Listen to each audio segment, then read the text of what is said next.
की आर्मी जो है ऐसे दिखा रहे हैं जैसे मोदी की आर्मी हो। अरे भाई, ये आर्मी पूरे मुल्क की है। ये सत्ता और पक्ष और विपक्ष की लड़ाई की आर्मी नहीं है, ये देश की आर्मी है। हमारे जवान बहादुर हैं, लेकिन जवान बहादुर मोदी की वजह से नहीं है।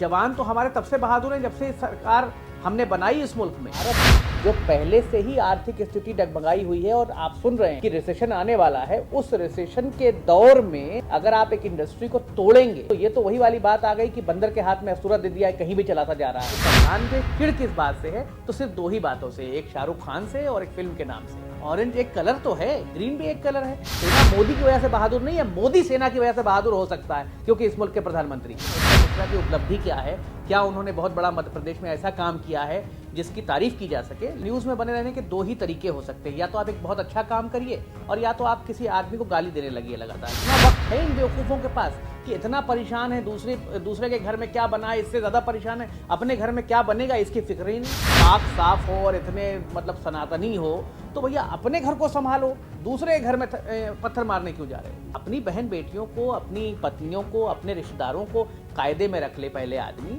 जो आदमी दूसरे आदमी के ऊपर, एक कामयाब आदमी के ऊपर जाके जो है कीचड़ उछालने की कोशिश कर रहा है। जो करिश्मा राहुल गांधी ने कर दिखाया कि 100 दिन में वो हजारों किलोमीटर चल के आ गए। इस देश में दूसरा कोई ऐसा नेता नहीं है जो हजारों किलोमीटर पैदल चलने की ताकत रखता हो। जो सबसे बलशाली, सबके पापा हैं, वो भी 500 किलोमीटर नहीं चल सकते। देखिए, इसमें दो पहलू हैं जो देश के जितने नामी गिरामी बाइकॉटर्स हैं वो भूल जाते हैं। इसमें आज के टाइम पे सरकारें भी शामिल हो गई बाइकॉट में। आप देखेंगे बहुत सारे मिनिस्टर्स के और एमपी एमएलएस के भी मैंने बयान देखे जो पठान के खिलाफ बयान दे रहे हैं। अब एक बात ये भूल जाते हैं कि पठान सिर्फ शाहरुख खान की मूवी नहीं है, उससे हज़ारों लोगों को रोज़गार मिला है। हज़ारों लोग सिनेमा हॉल में जाएंगे जो उसको देखेंगे, उससे हज़ारों सिनेमा वालों को रोज़गार मिलेगा। और हज़ारों आर्टिस्ट, इवन जो डायरेक्टर है उसका या जो म्यूज़िक डायरेक्टर होगा उसका, वो मुसलमान नहीं है। तो सैकड़ों लोगों का रोज़गार फिल्म इंडस्ट्री से जुड़ा हुआ है। और जैसे ही आप किसी फिल्म को टारगेट करते हैं तो फिल्म का मोरल आप डाउन नहीं करते हैं, आप फिल्म इंडस्ट्री का मोरल डाउन करते हैं, जिससे भारत जो पहले से ही आर्थिक स्थिति डगमगाई हुई है और आप सुन रहे हैं कि रिसेशन आने वाला है, उस रिसेशन के दौर में अगर आप एक इंडस्ट्री को तोड़ेंगे तो ये तो वही वाली बात आ गई कि बंदर के हाथ में असूरा दे दिया है, कहीं भी चलाता जा रहा है। वो पूरी इंडस्ट्री को नुकसान पहुंचा रहे हैं, ना कि सिर्फ शाहरुख खान को। देखिए, वो आहत होते हैं कि नहीं होते हैं, मतलब है तो काफ़ी हट्टे कट्टे, मुझे नहीं लगता कि हर बात से आहत होते होंगे। मसला ये है कि भाई अब वो गृह मंत्री तक पहुंच गए हैं तो मुख्यमंत्री की लालसा उनके दिल में है, तो वो हमेशा न्यूज़ में बने रहना चाहते हैं। अच्छा, न्यूज़ में बने रहने के दो ही तरीके हो सकते हैं, या तो आप एक बहुत अच्छा काम करिए और या तो आप किसी आदमी को गाली देने लगिए लगातार। तो अच्छा काम तो शायद वो अभी तक मैं समझ नहीं पाया कि नरोत्तम मिश्रा की उपलब्धि क्या है, क्या उन्होंने बहुत बड़ा मध्य प्रदेश में ऐसा काम किया है जिसकी तारीफ की जा सके। लेकिन वो नफरत भरे जो उनके बयानात हैं और लगातार एक सेक्शन ऑफ द सोसाइटी को जिस तरीके से वो टारगेट करते रहे हैं, इसकी वजह से वो सुर्खियों में रहते हैं। अब जैसे एग्जांपल दें कि अभी एक जो गाना आया इस फिल्म में, पठान में, इसमें दीपिका पादुकोण ने सैकड़ों कलर के कपड़े पहने, लेकिन एक पर्सनल कलर को लेके बेकार का एक मुद्दा जो है बना दिया गया। अभी मैंने देखा निरहुआ एक वीडियो में नाच रहा है गिरवा पहन के। अभी मैंने देखा आपके सांसद मनोज तिवारी नाच रहे हैं एक वीडियो में गिरवा पहन के। फिर मैंने देखा बहुत सारी पुराने जमाने की फिल्मों में से आज तक लोग जो है एक कलर को पहनते, मैं भी पहनता हूं। ऑरेंज एक कलर तो है, ग्रीन भी एक कलर है। तो इस कलर की लड़ाई को किसी धर्म से जोड़ देना, किसी की आस्था से जोड़ देना, किसी ऐसी चीज से जोड़ देना जिससे उस पर एक ड्रामा क्रिएट किया जाए, ये सिर्फ फालतू का मुद्दा है। और रही बात इसकी कि पठान पे चिढ़ किस बात से है, तो सिर्फ दो ही बातों से, एक शाहरुख खान से और एक फिल्म के नाम से। भाई देखिए, जिसको जो चीज पसंद नहीं आएगी, एक्सट्रीमिस्ट दोनों तरफ हैं, ठीक है, तो जिसको जो चीज पसंद नहीं आती वो उस चीज को ना देखे। उसके खिलाफ जुलूस निकालने से, उसके खिलाफ आप ट्विटर पे लिखें, उसके लिए इतना परेशान रहें, इतना चिंतित रहें, मैं तो समझ नहीं पाता कि क्या इतना वक्त है इन बेवकूफ़ों के पास कि इतना परेशान है, दूसरे के घर में क्या बना है इससे ज़्यादा परेशान है अपने घर में क्या बनेगा इसकी फिक्र ही नहीं है। तो इसलिए मैं ये मानता हूं कि भाई अपनी बहन बेटियों को, अपनी पत्नियों को, अपने रिश्तेदारों को कायदे में रख ले पहले आदमी। जो आदमी दूसरे आदमी के ऊपर, एक कामयाब आदमी के ऊपर जाके जो है कीचड़ उछालने की कोशिश कर रहा है। क्योंकि मैंने सुना था बचपन में, बहुत बार मैंने ये कहावत सुनी है कि अगर तुम कीचड़ में ईंट मारोगे तो कीचड़ तुम्हारे कपड़े पे लगेगा।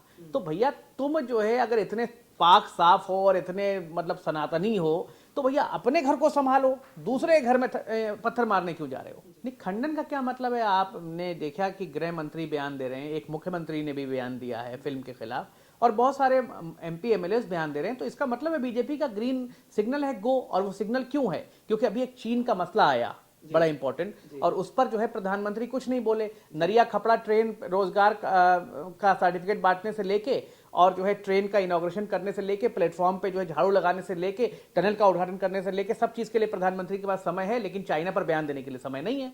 एक बयान कोई नेता दे और उसकी एक लाइन निकाल के आप उसमें नाचने लगिए, उसका जिस समझने के बजाय। तो ये हमेशा ट्रॉल्स की आदत रही है और इस तरीके से ट्रॉल आर्मी काम करती रही है कि आपने एक वर्ड निकाल लिया, उस पर आपको आपत्ति हो गई, पूरा कंटेक्स्ट नहीं समझा चीजों का।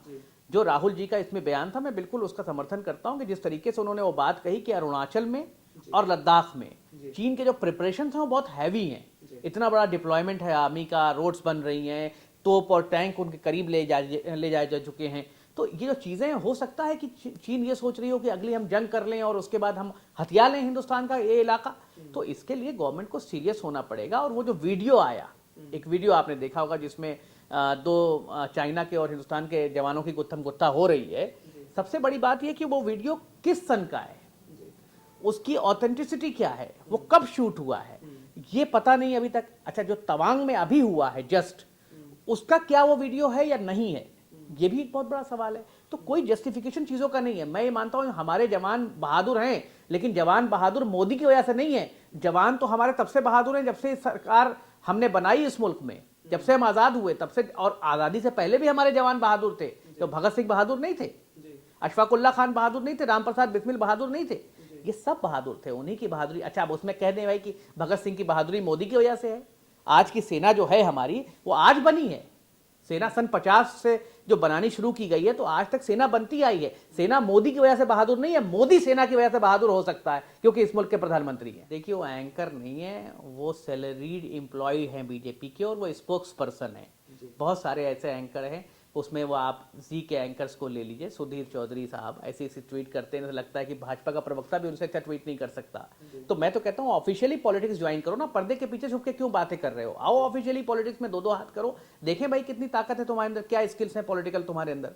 दूसरी बात रही सेना की, तो देखिए अभी सेना में हमारे जो सबसे बड़े सेना के मुखिया थे बिपिन रावत जी, उनका जो है क्लैश हो गया।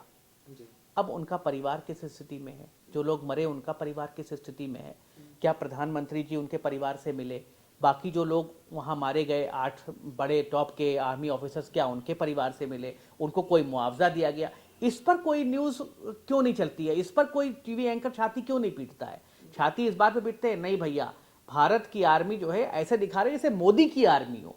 अरे भाई, ये आर्मी पूरे मुल्क की है, ये सत्ता और पक्ष और विपक्ष की लड़ाई की आर्मी नहीं है, ये देश की आर्मी है। और इसने ना जाने कितनी कुर्बानियां दी हैं, इसीलिए देश यहां खड़ा है और मोदी जी सुरक्षित दिल्ली में बैठे हुए हैं।